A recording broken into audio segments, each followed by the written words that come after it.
You get more out of life when you go out to a movie.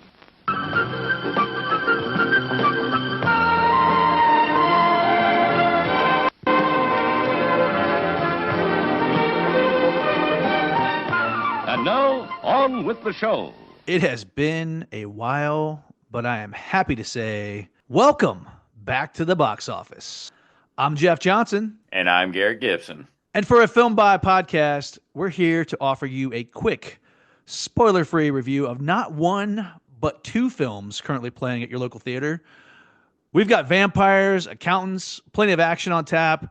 But before we get to it, Garrett, I got to ask you, we've seen some interesting trailers recently. Oh, yes, sir, definitely.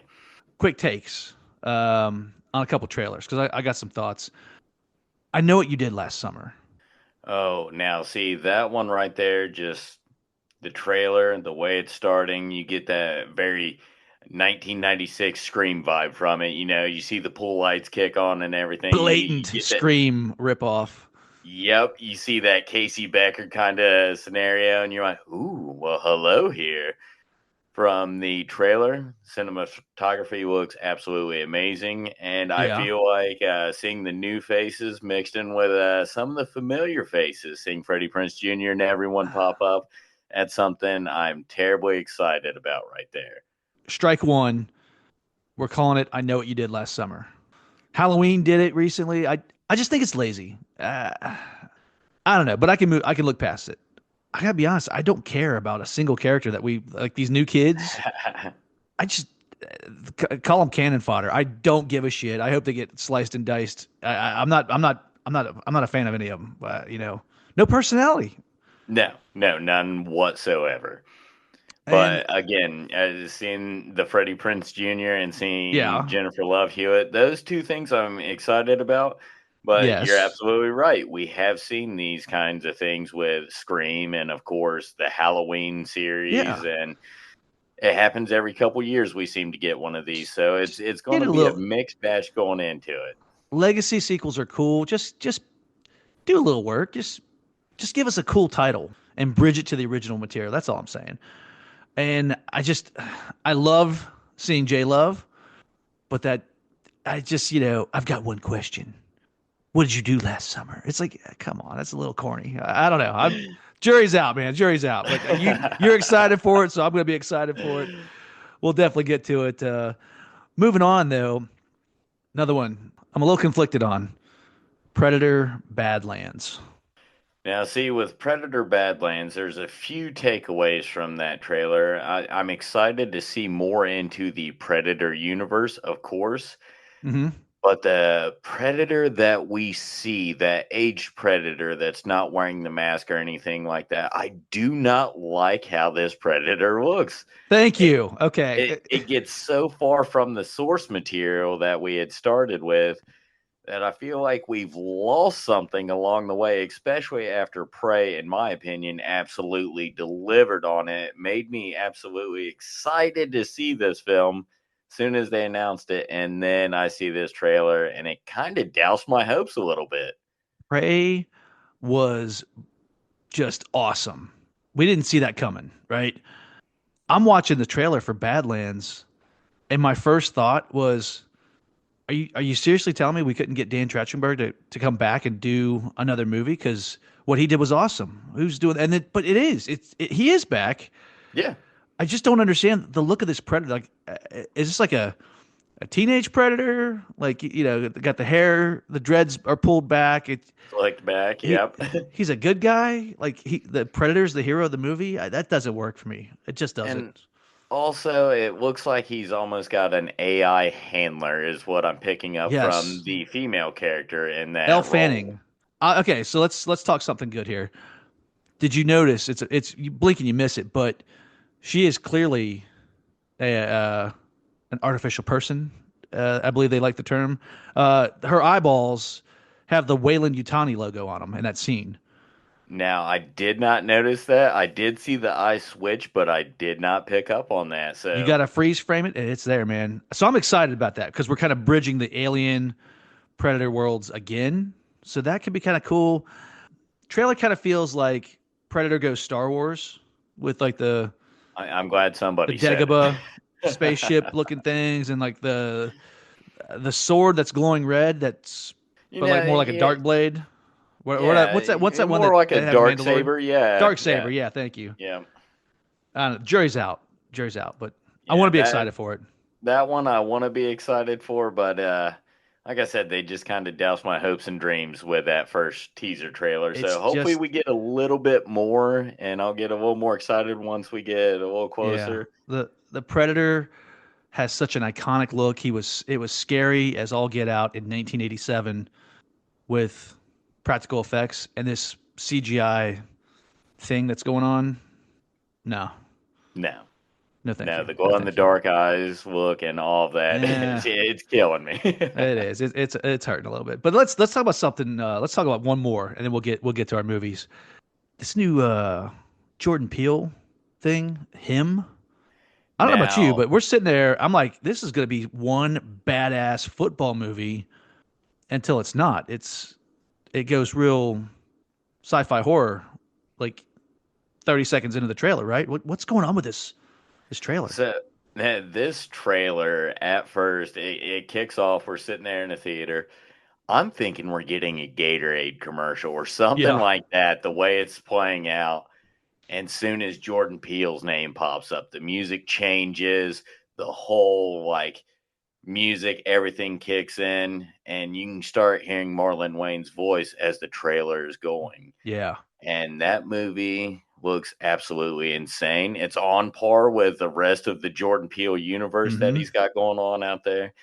And I've got to tell you, I am terribly excited to see Marlon Wayans' performance in this Yeah. because just the whole lead up during the entire trailer, it gives me chills the way he's speaking. And it just seems like it might be one of those roles of a lifetime for him, Mm-hmm. like this branch into like a horror sci-fi kind of flick. And I'm all for it. I think it's gonna be like the surprise hit of the season because it's one of those trailers that you are locked in. You're loving what you're watching, but you don't understand what's going on. And it's a good teaser because like I'm like I don't know what it's about. I know there's No, not at all. football and I know there's murder and some other weird shit, but other than that I'm at a loss, but I'm ready to learn, right? Yep. Anytime I see Jordan Peele's name attached to a project like that, I instantly get excited.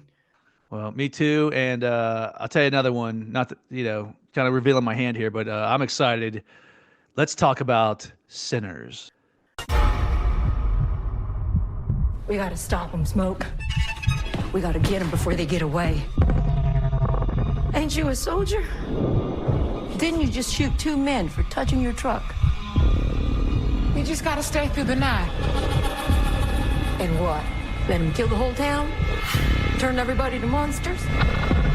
If now ain't go time, then I don't know what is. Sinners, rated R, only in theaters April 18th.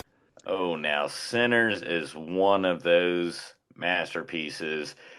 I'm going to say Michael B. Jordan knocked this one out of the park. Him He did. playing the twin brothers, Smoke and Stack, are absolutely just phenomenal role. The fact that he plays so well off of himself in this Yeah. with a newer actor, Miles Canton. Okay, let's talk Miles Canton. He's playing Sammy Moore. He's the young cousin to the twin brothers. It's his feature film debut. Coogler said his audition tape was impressive because it looked like he was in his basement with the lights out, but he had a quote once in a lifetime voice. I mean, the kid knocked it out of the park, right? He did. I could not have been more impressed. Rarely do you get a film debut by someone that is so extraordinary. I Yeah. feel like his voice in the scenes where he is singing and playing the guitar, he kills it. Oh, he I, does. He does. it takes you back to like 1940s, 1950s blues musicians, Hmm. and I think he fits that part beautifully. I think it was cast like 100% accurate. Yep. There's no one in mind that could have played that role better than I'm him, and that kid killed it. I'm watching Miles Canton and I'm excited to get home and look up his other work and see like what else I can watch him in. And then you find out it's his feature film debut. There is nothing else to watch him in. This is it. And this guy has got a very bright future ahead. Someone who's always had a bright future. I've loved him since Friday Night Lights. But you talked about Michael B. Jordan. He's playing twin brothers here. What'd you think of his performance as Smoke? His performance as Smoke is one of those things where he is the calm, calculated, rational thinking brother out of the two. And I think the chemistry that he had, and I'm probably going to butcher her name, but Wunmi, I We believe. talking about Wunmi Mosaku? Yes, okay. Yeah. I'm glad I didn't completely butcher her You had first it, name brother. there. The chemistry between her and him on set through that entire film, their storyline to him, it's a thing of beauty. And how he is truly his brother's keeper in that film Yeah. to kind of He- keep him on the level is he's doing it top awesome notch. as Smoke. Another great actor. What'd you think of Michael B. Jordan as Stack? Well, Michael B. Jordan's one of those guys that you can throw him into this role, and you see it every now and then to where like you'll get a Tom Hardy in Legend, to where he's Yeah. playing the Cray brothers, Uh-huh. and I think this is on par with that. I feel like if you take the movie Legend and mix it with From Dusk Till Dawn, this is the outcome of that film right there, and Good call. Good call. I think they absolutely nailed it. Now his performance is Stack, and the way he plays wit so well with Miles Canton while they're in the scenes driving in the car.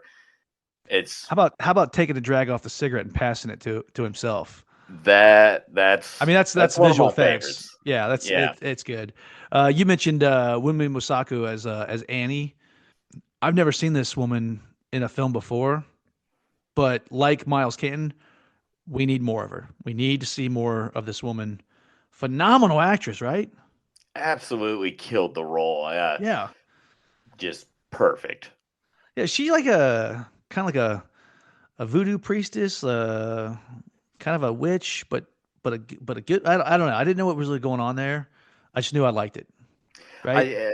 I felt like there maybe was more of a backstory there at some point in time, and maybe they had Yeah. to get it out of there, unfortunately.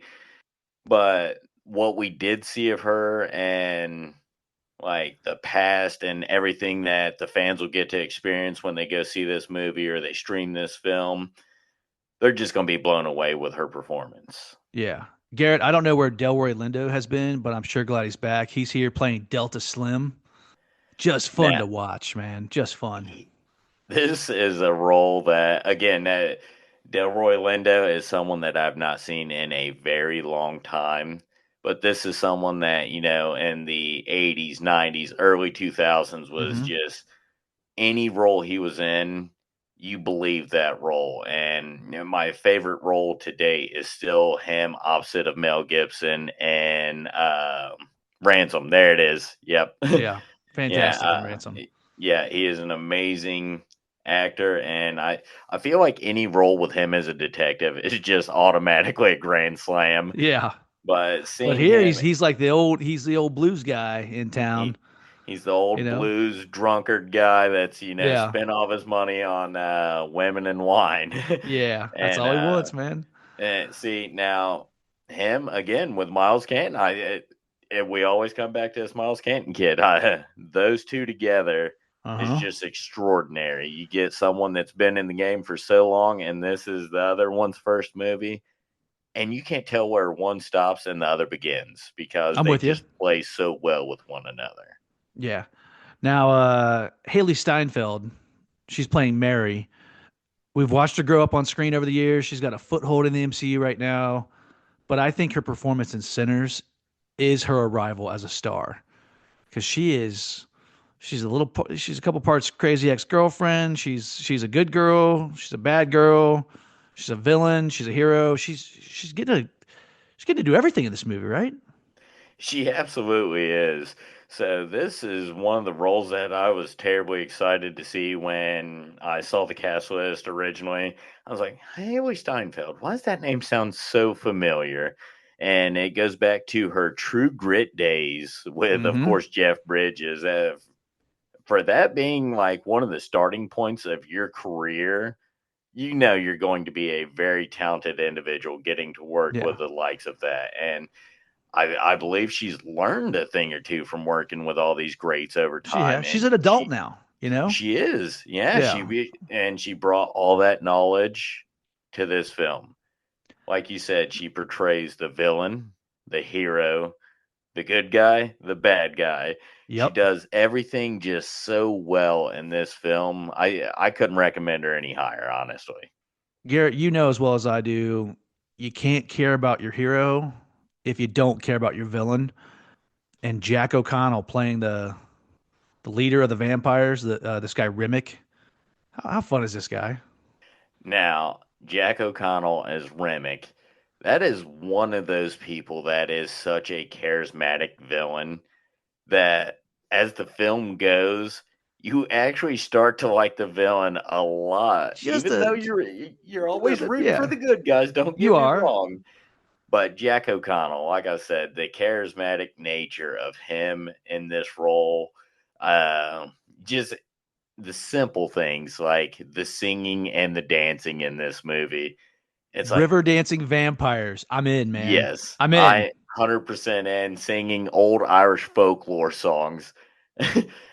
It's just I didn't know what to think about that. I really didn't. It still gives me chills just to think about this scene, just how far he gets into this role. It's him opposite of Michael B. Jordan is nothing short of just magical. I'm going to tell you now.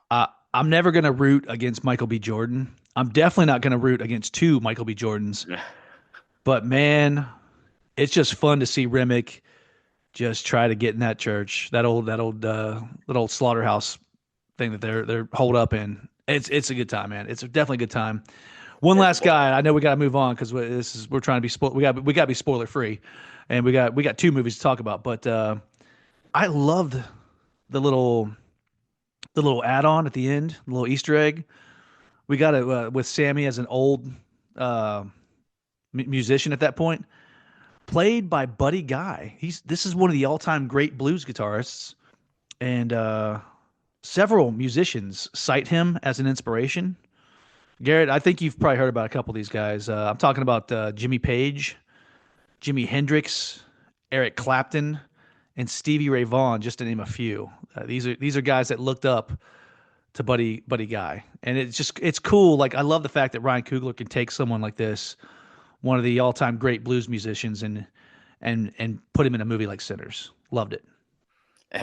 I think you're right, and I'm going to tell you right now, if they make a movie about Buddy Guy growing up, younger Buddy Guy, I think I know who I'm picking. It's Miles Cannon. Just hire him. Just hire him right now. We'll go ahead and do it now. Anyone steal the show for you? Any breakout performance in this one? I absolutely love Michael B. Jordan. I'm going against myself with this one because his role was phenomenal. I don't think he did anything wrong in this movie. I don't think he had one misstep in this entire film. But I've got to give it to my young man, Miles Canton. It's hard not to give it to him, but I gotta be honest. I'm looking at Wunmi Musaka as Annie, and I'm just excited to see her in more movies moving forward. So, there's no wrong answer there. Honestly, with a cast like this, there's no wrong answer. I think it's safe to say not a single bad performance in this movie, right? Not at all, brother. So this is Coogler's first film since Fruitville Station to be shot on film. He went back to film, 16 millimeter film. Go back and check out our Ryan Coogler episode. We discussed Fruitville Station. Dave and I did, listeners, if you missed that one. But I think it lends itself to the overall look, the texture. This film's got a texture to it. Would you agree? Because we're in the 1930s, but it just all the colors are so rich. They absolutely are, and you can tell, especially with the brothers, Smoke and Stack, as film starts. As soon as we get to them, the one's got the blue accents to his suits, the other one's got the red accents. It just plays so well with that 60 millimeter film, and I think Ryan Coogler went the right way with this one. I've got to tell you. Plenty of action, plenty of horror. I think just the right touch of comedy. Like anytime you get comedy it's not like on the page, like the audience will laugh at this, but it's just unintentional. So much better, I think. I think you're right, brother. I want to talk about the music. We have to talk about the music a little bit. Ludwig Göransson's score is unabashedly brilliant. Heavily influenced by Robert Johnson, but he's thrusting hints of metal, hip hop, ragtime, and the Mississippi blues. I'm going back for another viewing just because I want to listen to this movie. And I don't want to spoil it, but you know the scene I'm talking about because you and I both looked at each other. We're like, what's happening right now? What's going on? I don't know if we were prepared for that. I don't think the audience was prepared for that, honestly. I don't think they were, and I've got to tell you, I've seen this film a second time since you and I have went and watched it. Oh, okay, you've already got back. And I was blown away so much by the performances that the second time through, I could go back and watch these little subtle hints and things of that nature. And the scene you're talking about, it still stands out extraordinarily well the second time Mind-blowing. Yeah. Yes. Written and directed by Ryan Coogler, he cites From Dusk Till Dawn and The Faculty, both directed by Robert Rodriguez, as his biggest influences for Sinners.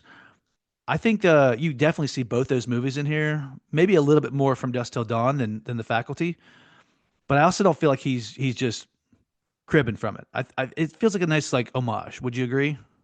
I would 100% agree with that. Yeah, it's got the feel to it, but it is its own separate entity. So now, if you're trying to set up a movie night and you're just trying to run a couple flicks that run great together, I would say From Dusk Till Dawn and Sinners are a great pair for you. Now, I came across this. I have to share it.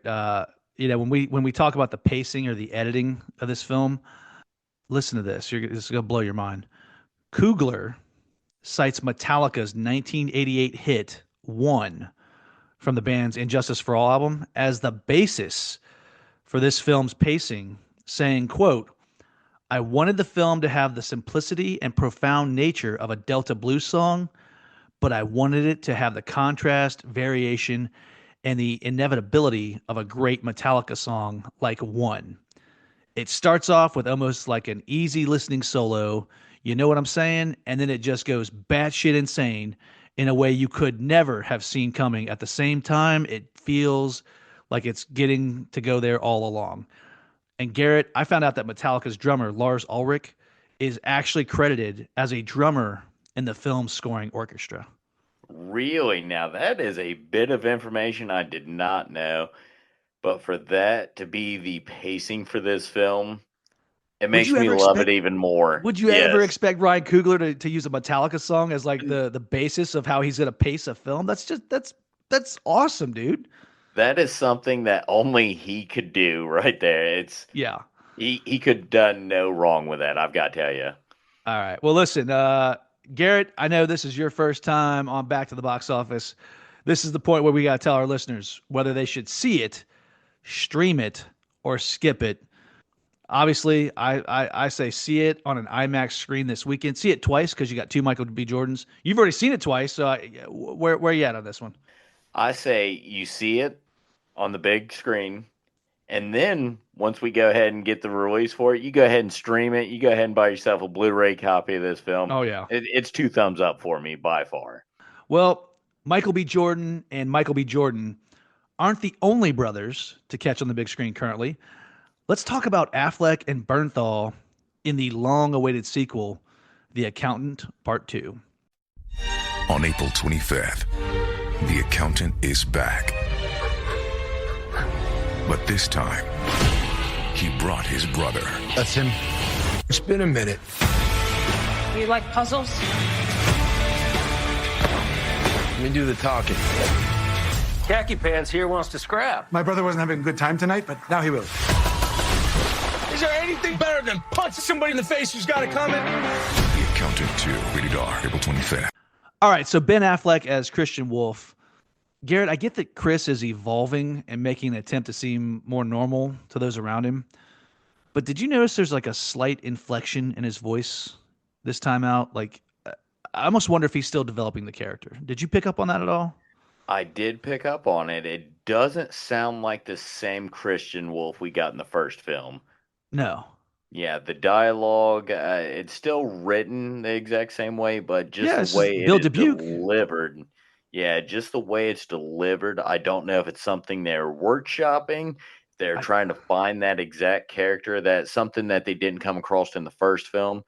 yeah. So it, I, it, it was different. I was not expecting that going into the yeah. movie.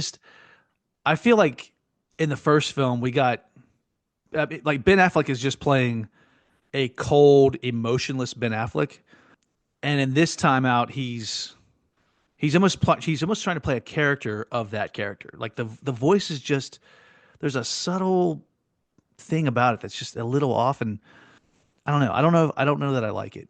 I love the character. I love the character in this one, but I just don't know that I like it. I didn't know if that was me. I don't know if other listeners have picked up on it or if you had picked up on it, but it's just something a little bit off about the performance this time. Just a little bit off. You're right. At first, it was driving me crazy because, Okay. we get into it and we're hearing him talk and Bernthal talk back and forth, and it's like, what the hell is he doing with his voice? Hold on. Yeah. Yeah. Like, is he doing a bad impersonation of what he was doing in the first movie? Hold on. I don't know. I'm not sure. I need to see it again maybe to really get a handle on it. But how about the comic relief of this film, which is John Bernthal playing his brother Braxton? Now, John Bernthal as Braxton, I've got to say, there's so many scenes in this film where I believe he just stole it. Yeah. It's that likable from him, and it's a side of John Bernthal we don't necessarily get, because a lot recently we get him as the Punisher, and you don't get a whole lot of him in the first film. But what Yep. you do is he's a very serious character. Mm-hmm. And this time around, we get to see the brotherly love between them, Yes. and it Yes. just brings out that little bit of humor in John He's Bernthal. And I think he ran with it, and he absolutely killed it, man. two things that he's doing in this movie. He's being a little more sensitive than what we're used to seeing him play, and he's definitely being a lot more bratty than we've ever seen him play. And listen, you grew up with brothers. I did. This is what a brother, this is what a relationship for brothers looks like. I mean, they nailed it, man. I believe these guys are brothers, honestly. I think you're 100% right here. Between Ben Affleck and John Bernthal, I don't know if they spent like a lot more time like preparing for this one or what it You would have was. thought they went to summer camp, man. You really would have, because the bond between them is so believable. Hmm. Like, I don't know if they stayed in character or what it was, but wherever they were practicing for this role, they were inseparable, and Yeah. you can tell that in this film. It Hmm. spells it out for you. This is brothers right here. Yeah. The whole gang's back though, pretty much. Happy to see Cynthia Adai Robinson returning as the Treasury head of the Treasury Department, Mary Beth Medina. Garrett, I dig that she's experiencing the same doubts about her success as J.K. Simmons' character Ray King did in the first movie. I would have to agree with you here. It's one of those things where she starts questioning herself, and it's, do I belong in the office that I'm in? It was my career essentially just handed to me. She's got all of these doubts that Raymond King was dealing with in the first Hmm. film, and I think it's eating her alive. It's giving her that drive to go ahead and try and solve this without any of their help. She And doesn't I want to feel like use their help, but you know, I, she's kind I of forced to, right? Yeah, because she's forced into a corner. There's, of course, some sort of child trafficking going on in this Hmm. film. So, she ends up taking their help. But it's one of those things where she is so conflicted throughout this by dealing with the two of them that she starts to question herself. And I think that just builds the moral of her character and relates so much with that J.K. Simmons character from the first film. And it just made me fall in love with her character even more. Yeah, Adai Robinson doing a fantastic job here, holding her own against both Ben Affleck and John Bernthal. Half this movie, we're going to see the three of them on the screen together. She is holding her own and then some, and I love that she's back. We mentioned J.K. Simmons as Ray King. It's pretty much a cameo performance, if we're being honest, and really wanted more, man. I told you, like going into this one, I was like, I know he's killed immediately. We see that in the trailer. I just hope we're going to get plenty of him in like flashbacks. And if there's one thing I would have asked for this movie, I would ask for a little more JK. How about you? I would have to say the exact same thing, honestly, because J.K. Simmons in the first film, I believe we get enough of his backstory, but I don't believe we got enough of those trainable, teachable moments that he would have had. And I feel like, even though, of course, we all saw it in the trailer that he leaves the note to the accountant, Yeah, find the accountant. I feel like if we would have had more of him and Adai Robinson at the beginning of this, and then they do like, hey, 2 years later, this is where we pick up, I would have been absolutely okay with this, like 10 to 15-minute time frame that they could have just added to that. And I think it would have added a lot more value to her character and the growth and development of her character. Yeah.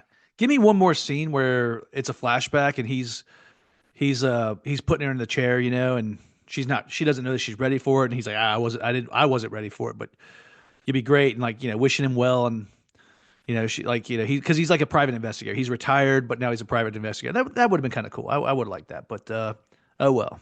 One more person I want to bring up. Daniela Pineda playing Anais. Hey, I believe so. Anais. Yep. Yeah, no stranger to big action-packed franchise movies. I think the last time we seen her, she was running from dinosaurs. She played the character Zaya in the Jurassic World movies. I know she's in two of them. I don't know about all three, but I know she's in two of them. Yeah, I want to say it was the second and third, if I'm not mistaken. There. Yep.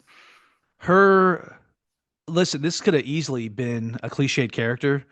The assassin who, you get amnesia and all of a sudden you get all these super skill sets and then now you're lone wolf assassin. It's an awesome character.